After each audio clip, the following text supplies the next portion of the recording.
अमोल कोल्हेंना निवडून आणण्यासाठी मी आणि वळसे पाटलांनी जीवाचं रान केलं, आता पाडणारच, अजित पवारांचा इशारा. तर दादांविषयी बोलणं उचित नाही, अमोल कोल्हेंची प्रतिक्रिया.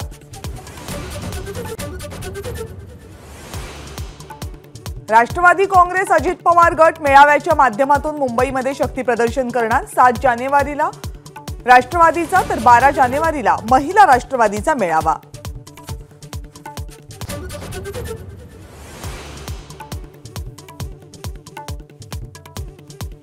मी नव्या लोकांना प्रोत्साहन देण्याची काळजी नेहमी घेतली. शरद पवारांचं अजित पवारांना प्रत्युत्तर. तर आमच्या काळात बंड नव्हतं, आम्ही बसून निर्णय घ्यायचो, पवारांची प्रतिक्रिया.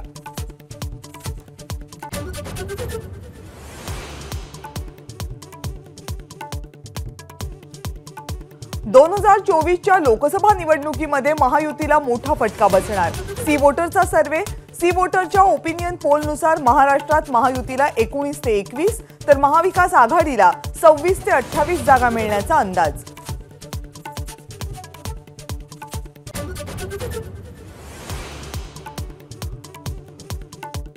लोकसभेच्या निवडणुकीमध्ये महाविकास आघाडीला किमान 35 ते 40 जागा मिळतील. एबीपी आणि सी वोटर्सच्या सर्व्हेवर संजय राऊत यांचा दावा. तर बेईमानी झाली नाही तर सर्व्हे खरा ठरेल, वडेट्टीवारांची प्रतिक्रिया.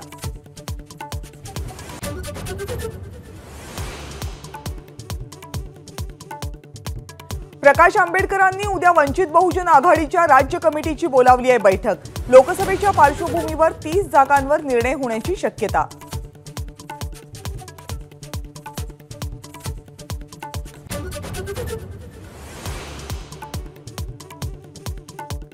सरकार हुलकावणी देते, त्यामुळे मराठ्यांनी मुंबईमध्ये कूच करायचं ठरवलं.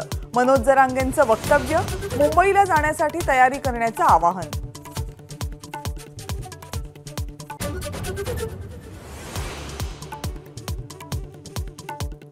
नववर्षामध्ये राज्यातील पाणी संकट आणखी गडद होणार. धरणांमध्ये फक्त 63% पाणीसाठा. गेल्या वर्षीच्या तुलनेत पाणीसाठा 20%हून कमी.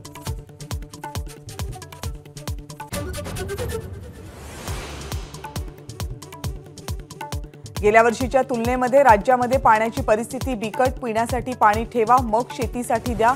उपमुख्यमंत्री अजित पवार यांच्या सूचना.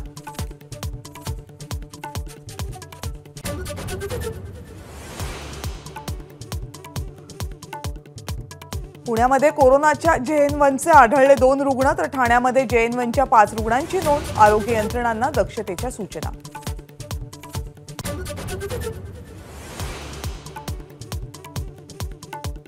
माजी पंतप्रधान आणि भारतरत्न अटल बिहारी वाजपेयी यांची आज जयंती. दिल्लीमध्ये अटल समाधीवर पंतप्रधान नरेंद्र मोदींसह दिग्गज नेत्यांकडून वाजपेयींना आदरांजली.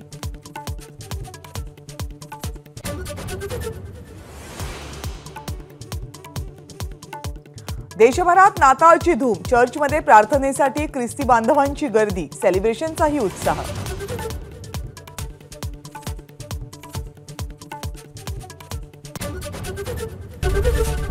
एबीपी माझा, उघडा डोळे बघा नीट.